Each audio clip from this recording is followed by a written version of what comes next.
is the Real Health Podcast brought to you by Riordan Clinic. Our mission is to bring you the latest information and top experts in functional and integrative medicine to help you make informed decisions on your path to real health. Well, welcome everyone. It's Dr. Ron Hunninghake, and we're back with the Real Health Podcast. And it's my real pleasure today to introduce Mr. Glenn Sabin. Glenn, welcome to the Riordan Clinic Real Health Podcast. Good to be with you. Let me tell our audience a little bit about you. Glenn has been on a journey since September of 1991 when he received those dreaded words, you have cancer. It was what type of cancer was it, Glenn? Chronic lymphocytic leukemia, or CLL. Yeah, and you're not a doctor. I'm not. You're just an average run-of-the-mill guy that was told that he had cancer, but you did not take the average run-of-the-mill response to that. What was different about you that made you go down the road that we're going to be talking about during our presentation today? Well, unfortunately, the diagnosis of chronic lymphocytic leukemia, or CLL, back in 1991, was termed an incurable malignancy. Just like it is actually today, it's not considered curable, all but for very, very few. So at such a young age being diagnosed, I had no choice but to kind of focus inward on being the healthiest person that I could be. Yeah. And you have two children, right? Is that right? Or yes, I do. Were they there at that one was there and your wife hadn't had the second one yet, if I remember Actually, correctly? neither were born in 91. My firstborn didn't come along until 5 years after.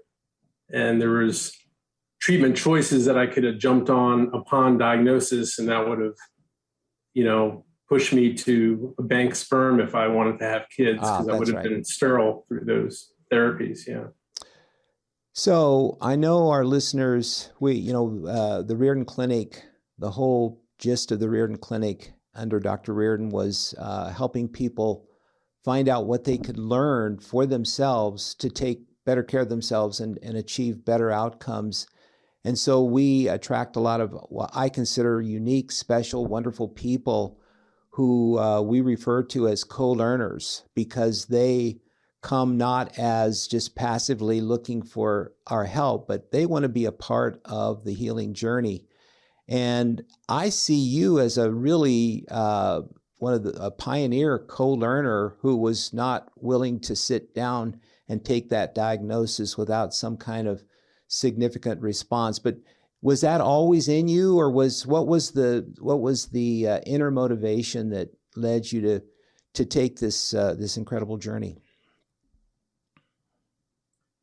Well, right off, I was 28 years young and newly married, and I had my whole life in front of me, and I was diagnosed with an older person's disease that was deemed incurable. So, I am wired a certain way where I'm a bit forward-leaning, maybe type A, you could say.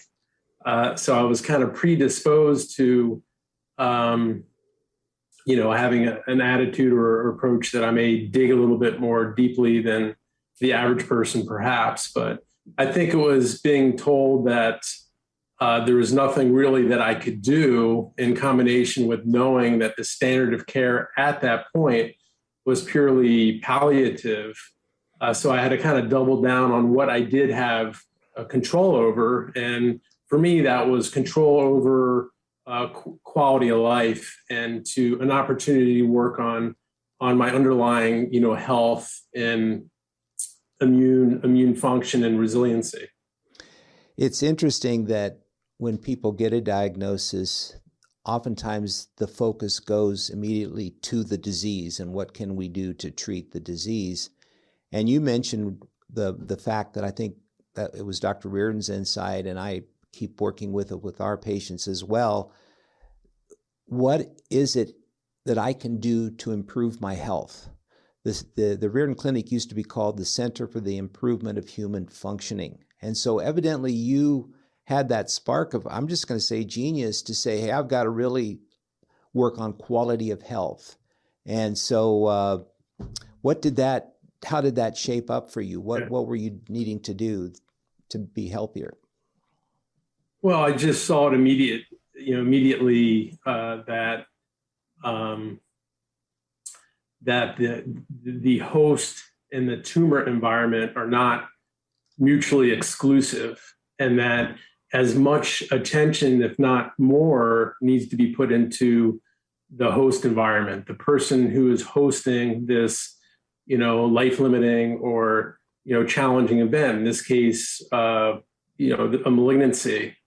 And so there's a lot that one can do to create an environment in which it makes it more difficult for an underlying malignancy to flourish or thrive, if you will. And so at the same time, I was paying attention to that tumor burden as well. And in my case, a liquid tumor, a leukemia that's metastatic by definition because it's in the marrow, it's a systemic kind of situation. So, as I would focusing on the standard of care and the therapeutics and the approaches to what was available, that was important to me, following that kind of therapeutic pipeline, or at that point, lack thereof, as well as the host environment, all the different things that I might do for myself that I had complete control over. Yeah, I think our average patient feels like the main thrust of therapy should be against the tumor, against the abnormal cells.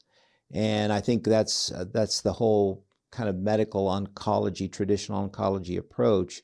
And now we're waking up to the fact that there is a terrain, there is I guess you would say a physiological background in which that tumor is growing, namely your life or the patient's life.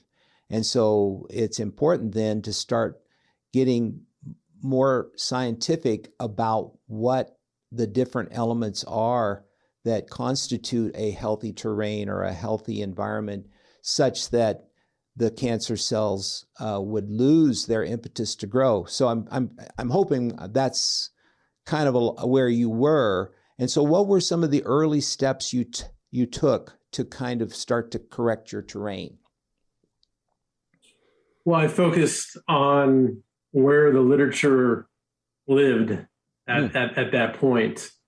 And certainly even back 31 years, there was emerging literature that supported the core tenets of a lifestyle medicine approach. Yeah. And so we've known for a long time that those core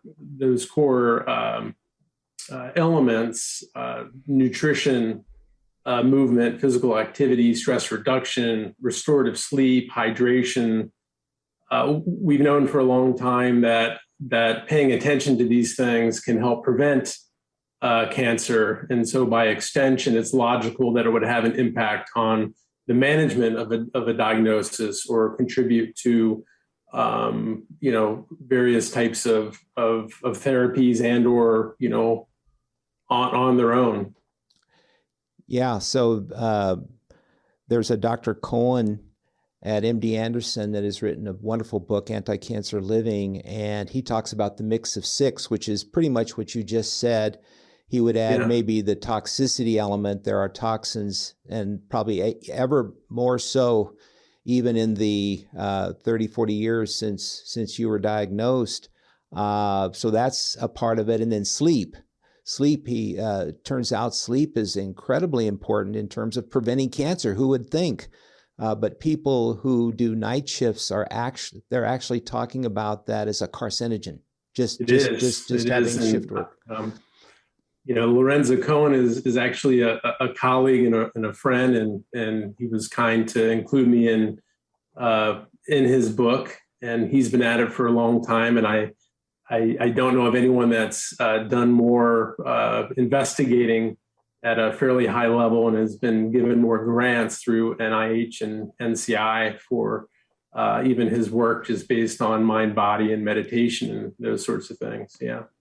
Absolutely. Yeah, and he's not exactly been working in a friendly environment. MD Anderson's pretty conventional, though we are getting calls now, even here at the Riordan Clinic. One of the doctors down there is interested in the use of IV vitamin C as a conjunctive therapy. So I think, I feel, and this is just a little bit off track of where we were going, but don't you feel like people are starting to wake up to this idea that you've got to take care of your lifestyle. You got to take care of just the basic elements of health.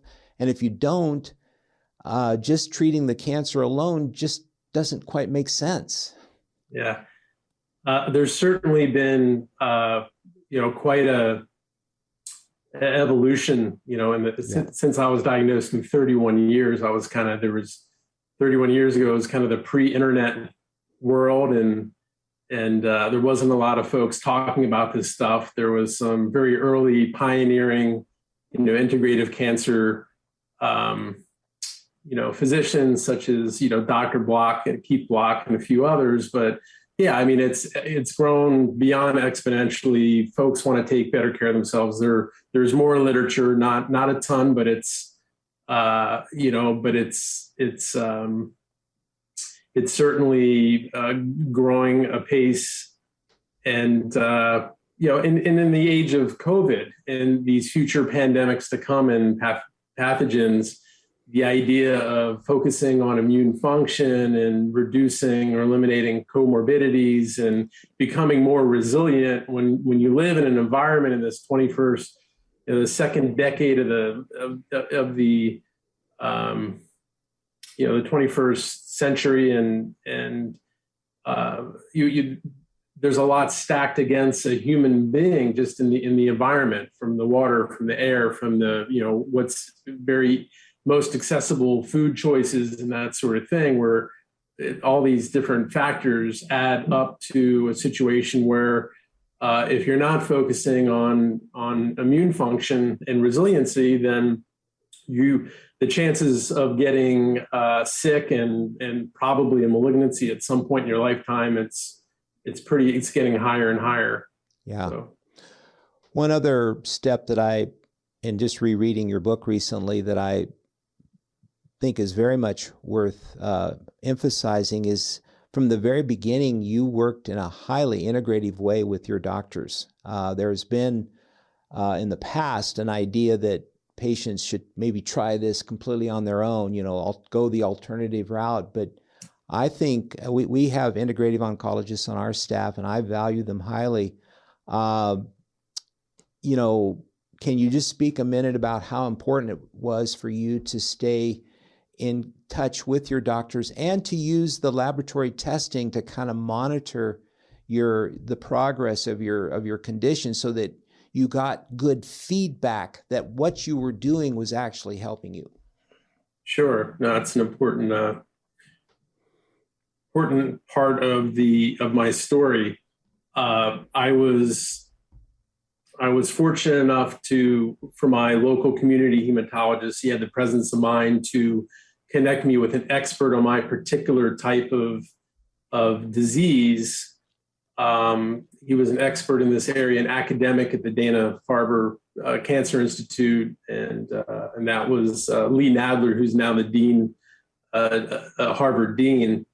And so it was critical to me, and it should be for most folks that have that have been diagnosed or hosting anything but the most early stage indolent kind of malignancy, to get an opinion at an academic center from a clinician that kind of eats, lives, breathes, investigates this particular category of disease. So all along, I engaged very high quality oncologists, but I didn't have unrealistic expectations in terms of what I needed from these folks that in the conventional oncology area, as part of my, A team.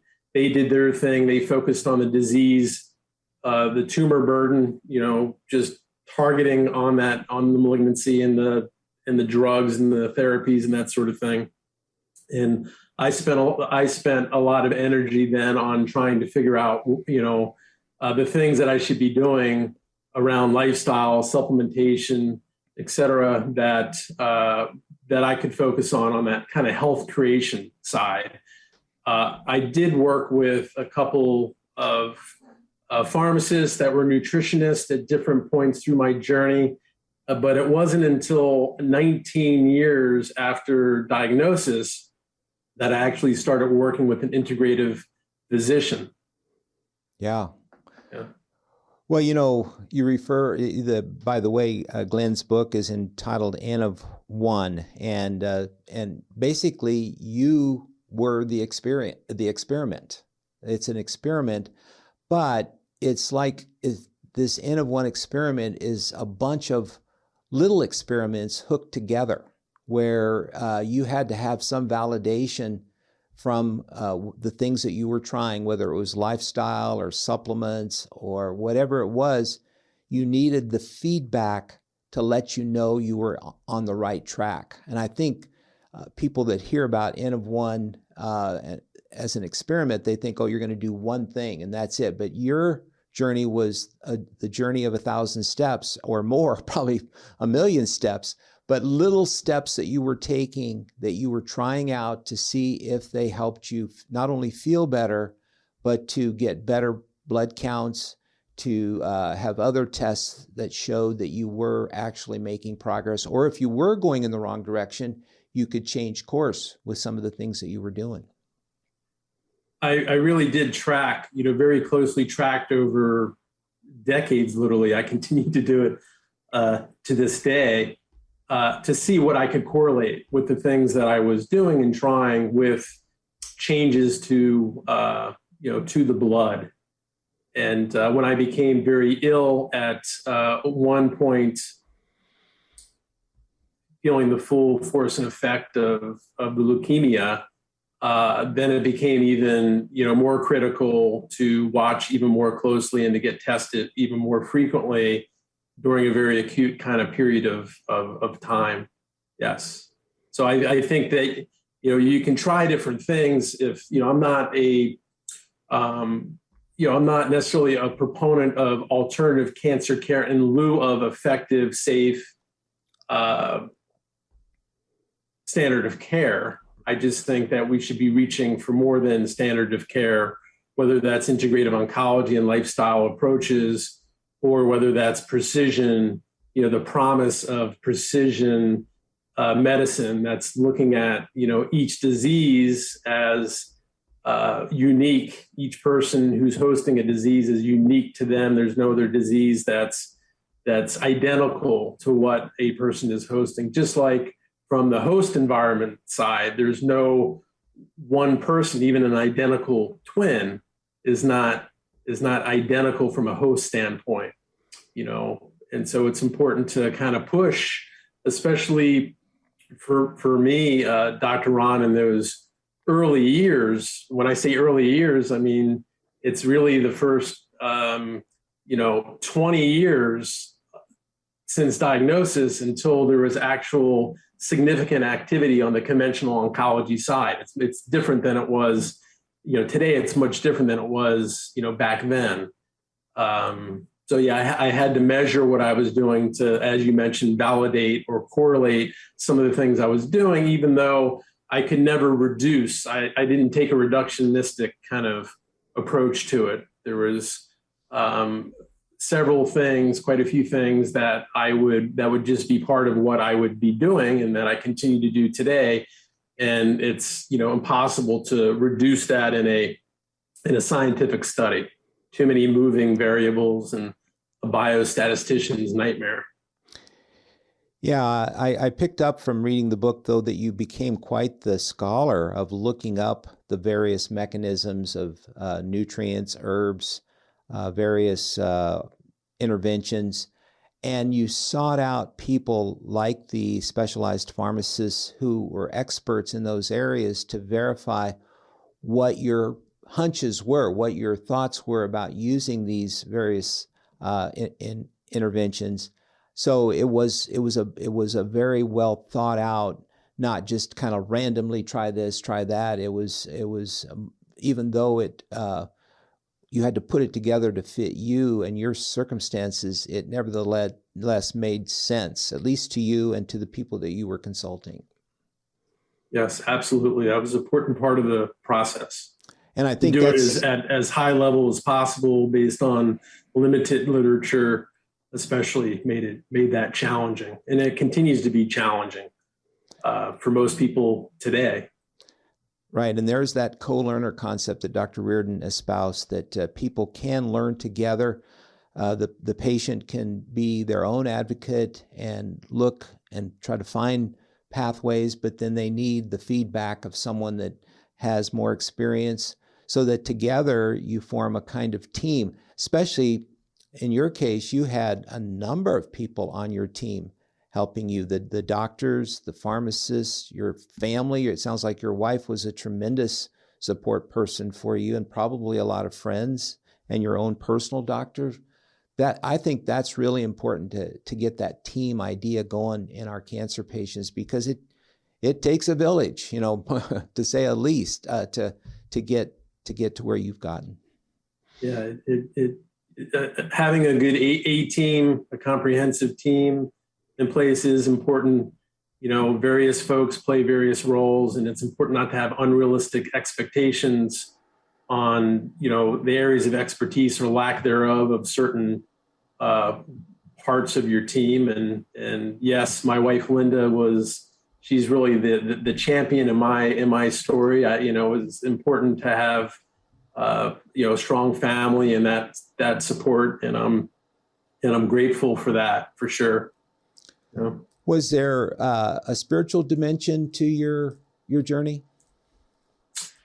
I'm a spiritual person, and the diagnosis kind of helped ground me, early on, especially at that young age. And so priorities change, and where you invest energy and time and what you pay the most attention to, all that kind of evolved pretty quickly. So I like to think that I'm a spiritual person, and I think that, in terms of settling the mind, or different approaches to relaxation. Yeah, it can be approached in so many different ways, and I don't believe there's a one size fits all, to that.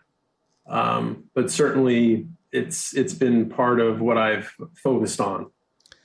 Yeah, a lot of people, the diagnosis throws them into a panic, and they're in stress mode.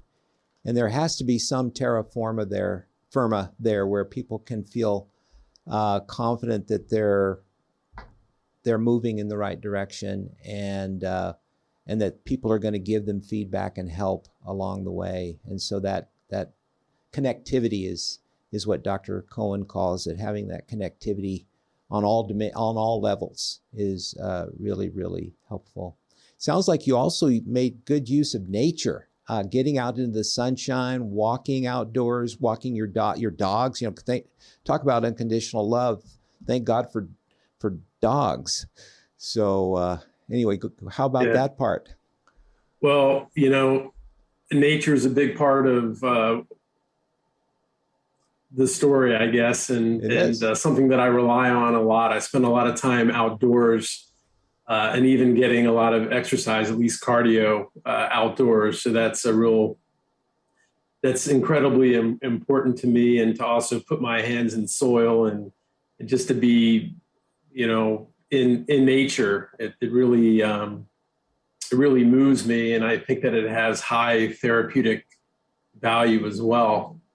I'm careful in the sun. I do get sun. I get some unprotected sun, and then I use high quality sunscreens to protect me. But I do believe I get benefit from that. I'm also cognizant that there's a very extremely high correlation with the particular disease that I have or I had, with the three different skin cancers. So it is a juggling kind of act, and a lot of folks that with CLL don't realize that connection. But I spend as much time as possible in nature. I think it's wonderful. So we're gonna we could probably talk all day. I wanna make sure we touch on the points that you made in your epilogue of your book, namely that where do we see oncology going in terms of the research? We've done these large studies where you take a person with the same named disease, but we know even the same joint, even the same anatomical part can have many, many different variations, genetic variations and whatnot. So this N of one approach is looking like it's a necessity as we understand how cancer is so different in different people. So where do you think the research can go at this point to kind of help take that into consideration in the modern era?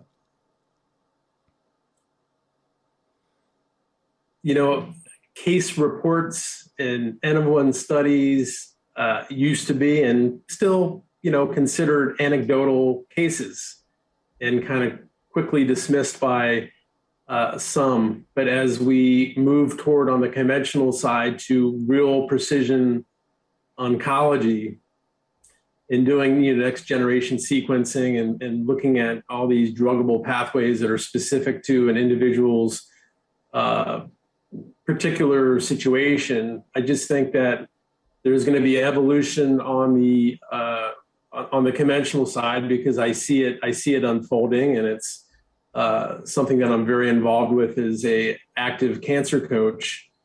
And I also see on the host side or on the lifestyle side, we're already looking at kind of basket cases of small groups of trials. One day, and hopefully in our lifetime, we'll see various malignancies, treated at the bedside with N of one therapeutics that are actually drugs that are created specific to an individual. And so I see this like comprehensive approach to oncology that's going to be a lot more sophisticated, that is going to include, therapeutic, exercise prescriptions, therapeutic nutrition, that's going to take an account of everything on what we currently silo or separate, but hope to integrate on this integrative oncology side, as well as the conventional oncology side. I'm seeing more research and more companies that are very well capitalized that are looking at, for instance, individualized nutrition to work with certain cancer drugs. I see that, these types of things, and AI and machine learning and all these things that are coming to kind of fruition.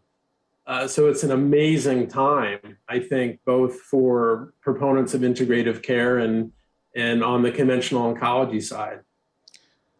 Well, I just want to thank you for standing up and having the courage to do what you did, and to now also be a standard bearer for this new wave of integrative oncology, where individualization is going to become, just as you said, more and more important.